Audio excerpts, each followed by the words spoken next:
Hello and welcome to another session of Dr. Barbara Miller's NCLEX review content.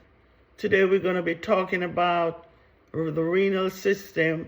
There are certain questions you may encounter on your NCLEX about the renal system that you should know. We're going to be starting with the labs, okay? Certain labs you got to review. For example, the blood urea nitrogen, the rate is between 12 and 20 milligrams per deciliter. When it's elevated, it's not always means a real disease. However, the creatinine should be between 0.6 to 1.2 milligram per deciliter. It is the best indicator for renal disease. You should know the urine pH. It's roughly about 4.0 to 8.0. Your specific gravity, it should be 1.003 to 1.030.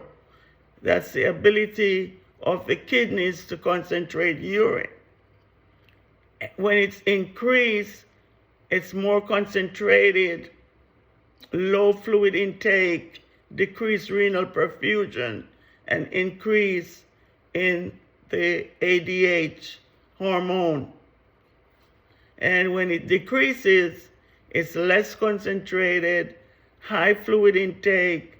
It could be that the patient has diabetes insipidus, kidneys disease, or inability to concentrate urine. So what's the osmolality range? 300 to 1300 milliosmolol per kilogram. The creatinine clearance test provides the best estimate of your glomerular filtration rate. The glomerular filtration rate for adults should be 125 milliliters per minute. As we go through the aging process, our GFR will decrease. By age 65, it should be around 65 milliliters per minute.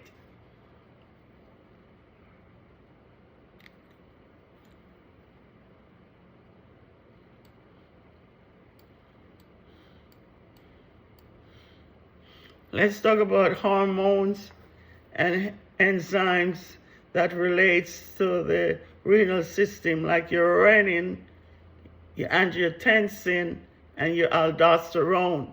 So what is renin, if you were to ask? Renin is an enzyme. It releases from the nephrons when the blood pressure or fluid concentration is low. Renin converts angiotensinogen from the liver to angiotensin 1. Angiotensin converting enzymes, your ACE from the lungs, it converts angiotensin 1 to angiotensin 2. Angiotensin 2, potent vasoconstrictor that stimulates the secretions of aldosterone, and aldosterone stimulates the distal convoluted tubules to reabsorb sodium and secretes potassium. That extra sodium increases water reabsorption and increases blood volume and blood pressure, returning blood pressure to normal.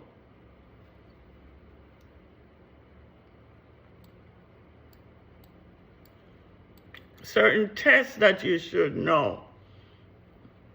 For example, if the doctor wants to do an intravenous urography or x-ray with radio opaque dye, okay, the main reason to use the dye for better visualization, you want to assess the patient for any allergies. The patient could be allergic to iodine. A patient could be allergic to shellfish. So you want to find out what type of allergies the patient has. The patient, shellfish or seafood in a whole, or the patient allergic to radio opaque iodine or dyes. This type of procedure using contrast would be contraindicated for pregnant women. They should use it with some precaution for patients with respiratory issues such as asthma, cardiac disease, renal insufficiency. The renal system is not working as readily. What are some signs and symptoms? Possible throat irritation. The patient will experience flushing of the face, warmth, salty, metallic taste during the test.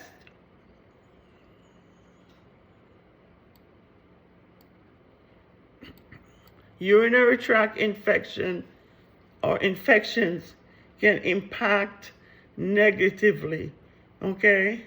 You should know what is the most causative issue or causative reason for urinary tract infection is that of E. coli. Okay, so what's the pathophysiology of urinary tract infection? Bacteria in the urinary tract contaminates the periurethral area, okay, that colonize the urethra and migrates to the bladder. And the most common causative factor is E. coli. What are the risks of urinary tract infections? Female. Why? Because our urethra is close to the rectum and it is shorter than that of the male. Okay? So that's one major risk factor for female to be more at risk for urinary tract infection. Although men will get urinary tract infection, also more so if they do have BPH, benign prostatic hypertrophy. Other female who going through menopause also will be at risk for urinary tract infection. Foley catheter, frequent sexual intercourse could place them at risk for urinary tract infection. What are some signs and symptoms? Burning on urination, frequency, urgency, dysuria. You will look at the urine and it's cloudy, foul smelling urine.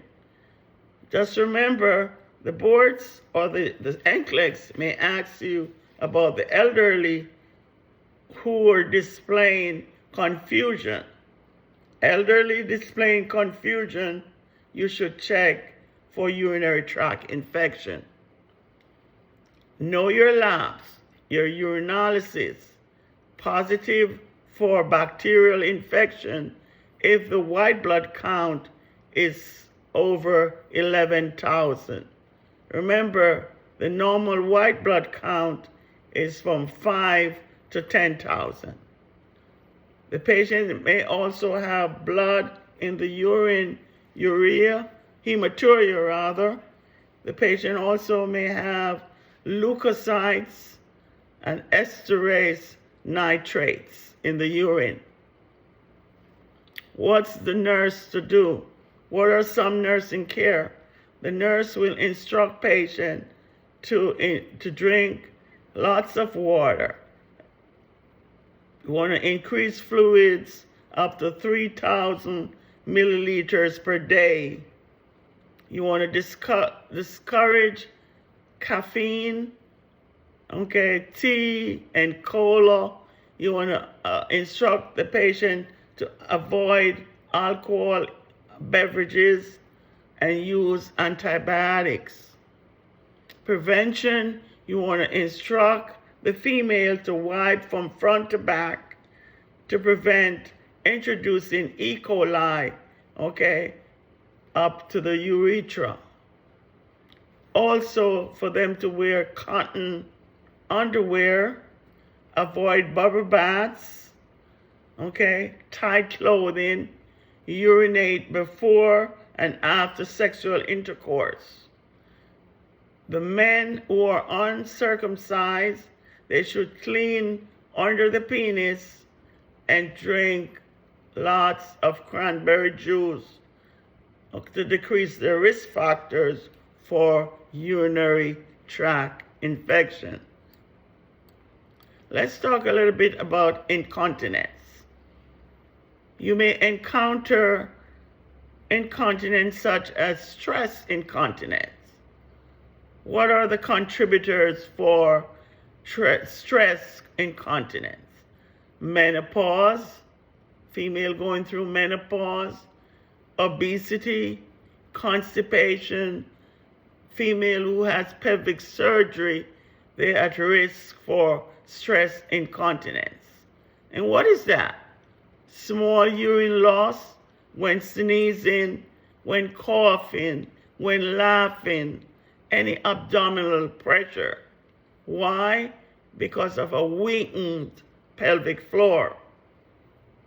The nurse must instruct patient to engage in Kegel exercise, weight reduction, estrogen. They could take natural estrogen, or vaginal cone therapy. The other type of incontinence is urge incontinence. Urge, you're feeling that urge and not able to locate a bathroom or a restroom. And that urge may cause from an overactive detrusor muscle, or it has unknown factor. That's urge incontinence. Who is at risk for this type of incontinence?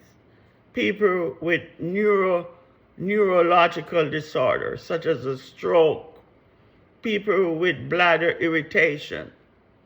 So the nurse could administer anticholinergic drug such as oxybutynin, bladder training, toilet training, and avoid caffeine and alcohol use.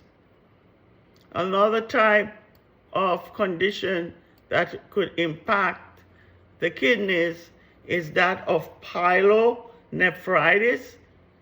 Pyelonephritis is high, closer to the bladder, and cystitis is the lower type of infection. So pyelonephritis is up there, closer to the kidneys. My bad. So inflammation of the renal pelvic that caused by bacterial infection. It could be chronic pyelonephritis or acute pyelonephritis.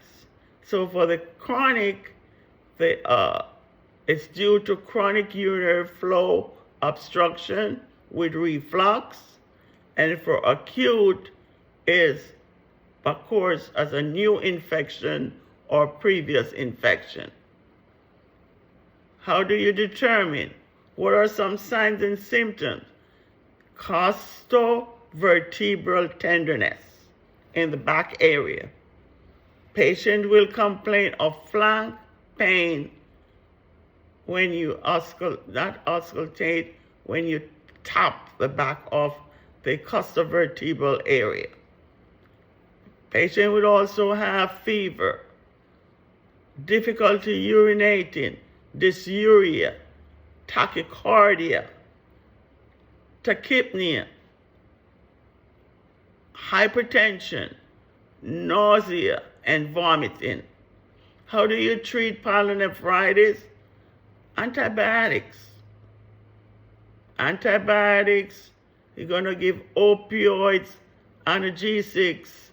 Sometimes they will do pyelolithotomy, removal of a large stone from the kidney, or they will do nephrectomy, removal of the kidney. They also can do urethroplasty, repair or revise the urethra. So what are the nurses or the nursing care? You want to monitor the vital signs. You want to look at the labs. You monitor for any imbalance in the electrolytes. You want to monitor the specific gravity and for dehydration. You want to increase the fluid intake 3,000 cc's per day. Warm bath for the pain. You want to provide warm, moist compression to the flank area to relieve pain.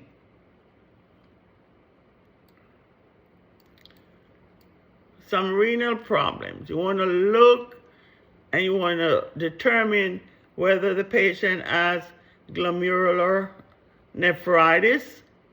What's the pathophysiology for glomerular nephritis? The kidney disorder, which characterized by inflammation, injury on the glomerulus, most of which are caused by immunological reactions. Causes often a streptococcal infection, sore throat, immunological disease such as autoimmune disease, history of pharyngitis or tonsillitis 2 to 3 weeks before symptoms. So what are the clinical manifestations of glomerular nephritis? Dysuria, oliguria means scant or small amount of urine, anorexia. Just remember, the color for glomerular nephritis is brown color urine. Why? Because hematuria means blood in the urine. They will also have proteinuria. Proteinuria, they will have hypervolemia, which leads to hypertension, dyspnea. They will have adventitious sounds, lung sounds, such as crackles. If you look, they will have periorbital and facial edema, and also weight gain. You want to monitor your labs. It is so imperative for you to monitor your labs, the urinalysis. You want to look for hematuria. You want to look for proteinuria. You want to look at the GFR to see if there's any decrease. You want to look at the blood urine nitrogen to see if there's any increase. You want to also look at the creatinine for increase. The normal creatinine is 0.6 to 1.3. You also want to look if there's any increase in the white blood cell count or a positive antitryptolysin O titers. How do you treat glomerular nephritis? Antibiotics for infections, antihypertensive medication for high blood pressure, dialysis, or plasmapheresis if necessary. The nurse must monitor intake and output, daily weights, decreased fluids, sodium, and protein. The other type of problem that we're going to talk about is benign prostatic hypertrophy. Male, as they get older, in their late 40s, 50s, they may start complaining of urinary urgency, frequency, hesitancy. What's the pathophysiology of benign prostatic hypertrophy, also known as BPH? Slow enlargement of the prostate gland that compresses the urethra. What are some signs and symptoms?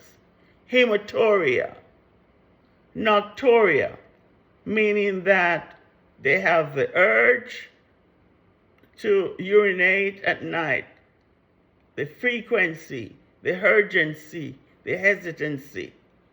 They also will have decrease in urine force. They're at risk for UTIs. How do they diagnose BPH? Digital rectal exam. The practitioner will feel the prostate is being enlarged.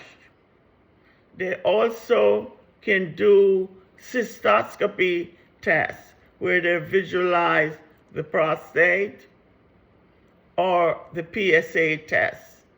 Elevation in the PA test indicative that the prostate gland is growing and needs to be treated.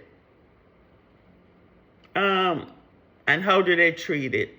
Antibiotics, alpha blockers to promote urinary flow, such as sterozoline, tamsulosin, alfuzosin, doxazocin.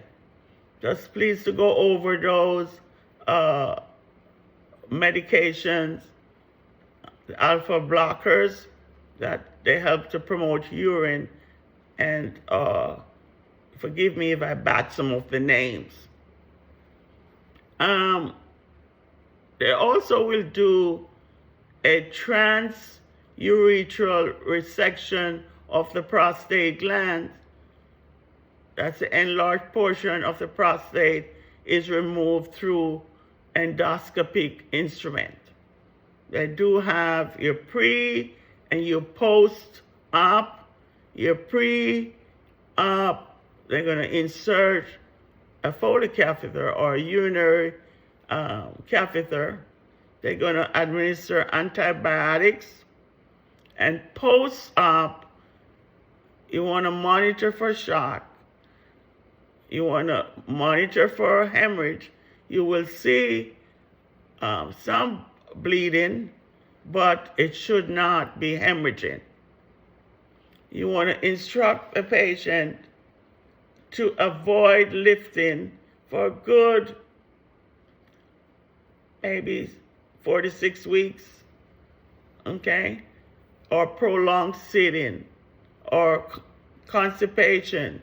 You should encourage a patient to eat high fiber foods, and also perhaps to ask for pericolase, that's a stool softening, to prevent tooth straining. You want to monitor for continuous bladder irrigation. They will have like 3 liters of fluid per day. You want to assess for TERP syndrome, What is that? They will have low sodium, hyponatremia, confusion, bradycardia, hypo or hypertension, nausea, vomiting, and also visual changes. You want to keep the catheter strapped tight to the client's leg and also instruct the client to do some Kegel exercise. The next is polycystic kidneys. And what is polycystic kidneys?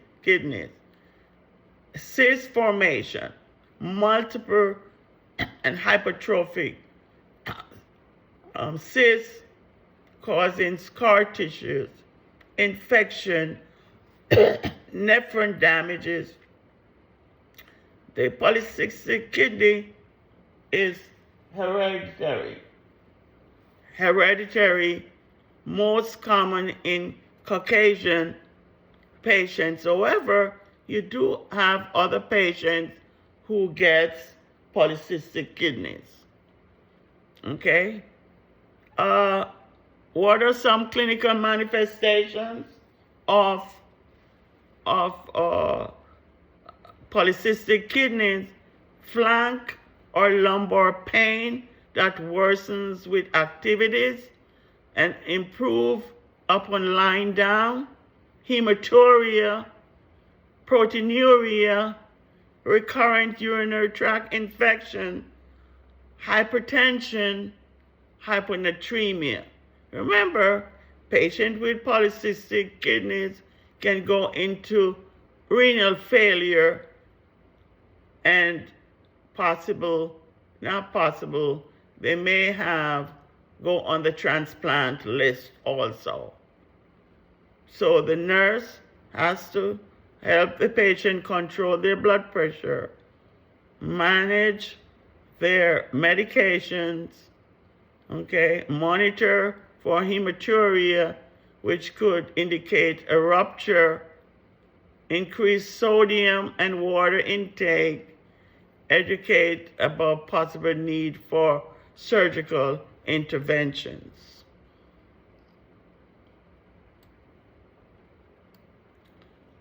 Another form of renal problem, renal calculi, also known as stones, that form in the urinary tract. Most of the stones are composed of calcium phosphate or calcium oxalate, but can contain other substances such as uric acid, cerevite, cysteine. So you should instruct the patient to eat a diet that's high in calcium, okay? What are some signs and symptoms of renal stone?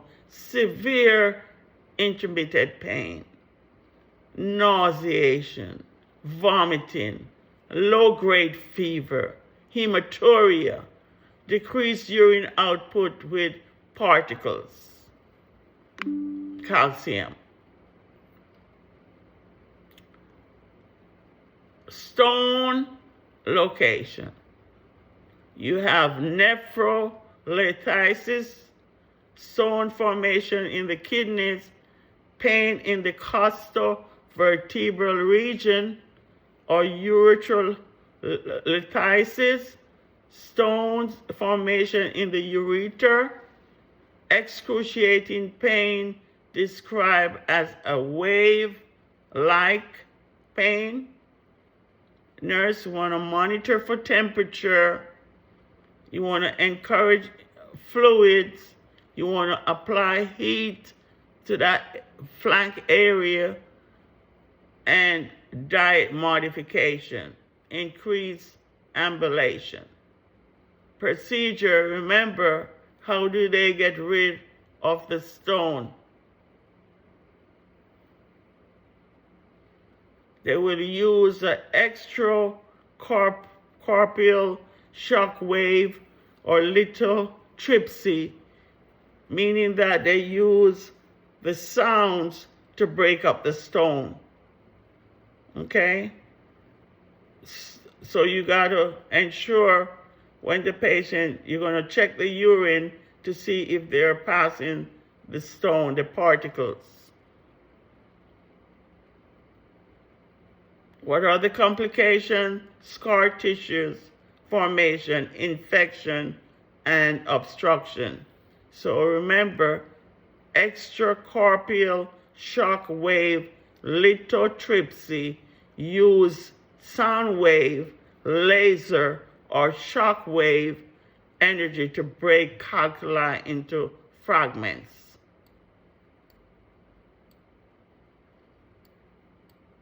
Let's talk a bit about acute kidney injury. Acute or chronic. Acute is a sudden loss of ability of the kidneys to regulate volume, remove waste product, or release hormones or maintain body acid balance. Of course, abruptly, but it can be reversible. Just remember that acute renal failure can reverse itself. What are the causes? If you know the cause, then you could stop doing what you're doing, whether the patient is on a medication such as an antibiotic that causes acute renal injury. If once it's subsided, then the kidneys could go back to its normal functioning. The kidney will go through 3 stages: pre-renal stage, intrarenal, and post-renal. What are the causes for pre-renal? Reduced blood flow to the kidneys causes. It could be vasoconstriction. It could be hypotension. It could be hypovolemia.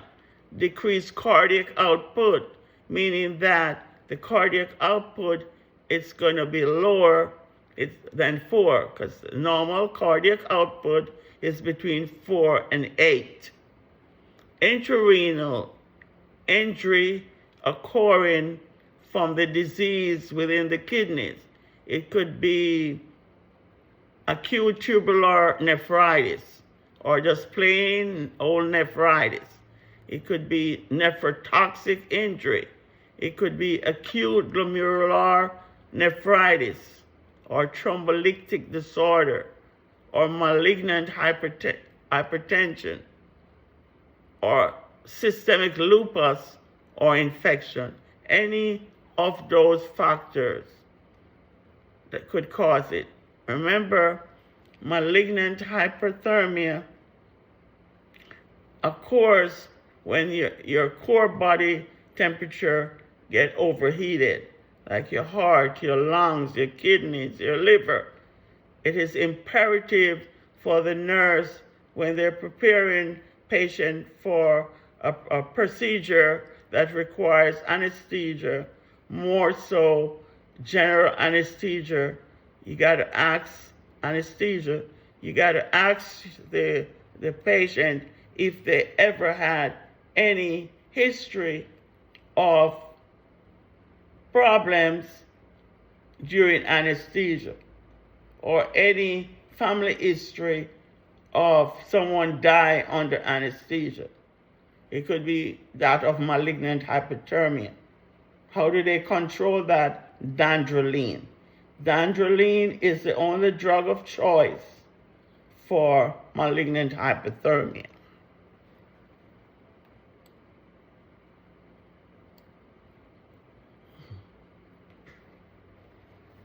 Go over the phases. It could be intermittent, it could be algeria, or it could be diuretic or discovery phase. Just like the chronic goes through the 5 stage, acute will go through these stages. So initiation phase, the onset of injury, the onset of symptoms, the algeria phase, decrease urine output 400 milliliters per day, usually 1 to 7 days after injury. The diuretic phase, increase urine output to 1 to 3 liters per day caused by an inability to concentrate. So what are the risk factors for these? Hyponatremia, low sodium, hypokalemia, low potassium, dehydration. And the recovery phase, increased infiltration rate, your BUN, your blood urea nitrogen, and your creatinine. What the nurse should monitor: your tachycardia, your pulse, your heart rate, your urine output, daily weight changes, your blood urea nitrogen, your creatinine. You want to monitor for acidosis. You want to monitor the patient's level of consciousness for infection, and you want to prepare the patient for dialysis if prescribed. That is acute kidney injury. Then you have your chronic kidney disease. Remember, the decrease of kidney function is going to be more than 3 months. Okay? Remember, chronic kidney disease is a slow, progressive loss of kidney function, resulting in uremia and hypovolemia. Okay? And the inability to conserve sodium and water. So what are the signs and symptoms of chronic kidney disease? Polyuria, decreased skin turgor, edema, dilated urine, and proteinuria. The nurse must observe for low protein, so you're going to check the labs. You're going to check for potassium imbalance. You're going to check for phosphorus. Okay? Phosphorus diet. You want to educate about fluid restriction and possible dialysis. What are some causes of chronic kidney disease? Lupus, diabetes, high blood pressure, acute kidney injury, untreated, recurrent infection, and renal occlusion. Remember that each of these, whether it's acute or chronic, it goes through phases and stages. So there are 5 stages of chronic renal disease, such as stage 1, the GFR will be greater than 90 milliliters per minute. Stage 2, the GFR will be between 60 and 89 milliliters per minute. Stage 3, the GFR would be between 30 and 59 milliliters per minute. Stage 4, the GFR will be between 15 and 29 milliliters per minute. And stage 5, the GFR will be less than 15 milliliters per minute. Dialysis. It is so important for you to know the dialysis. You have different types of dialysis. You have hemodialysis, where that patient would go to a dialysis center at least 3 days per week, 5 to 6 hours per day. What are they looking for? Creatinine clearance. The more clearance, the better it is. What are the complications of hemodialysis? Air embolism, hypotension, muscle cramps, blood loss, hepatitis, because you're using a catheter and the blood going back and forth, cleaning the blood. So yes, the patient is at risk for hepatitis, possible hepatitis B or hepatitis C. Sepsis is a factor also, and disequilibrium syndrome.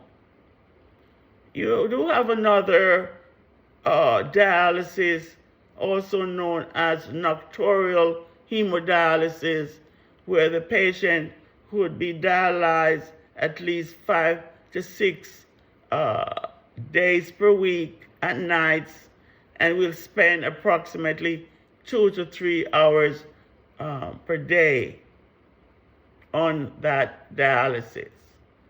If air embolism occurs, you want to turn that machine off, put the patient on the left side, or you want to place the patient head down in a Trendelenburg position and administer oxygen. Another type of dialysis, peritoneal dialysis. Anyway, this type of dialysis places the patient at a higher risk factor for infection. It could be in the umbilical area, it could be in the neck area where they will surgically implant the catheter there to dialyze 4 times a day, possibly using dextrose as the osmotic agent. What's the complication of peritoneal dialysis? Peritonitis, infection.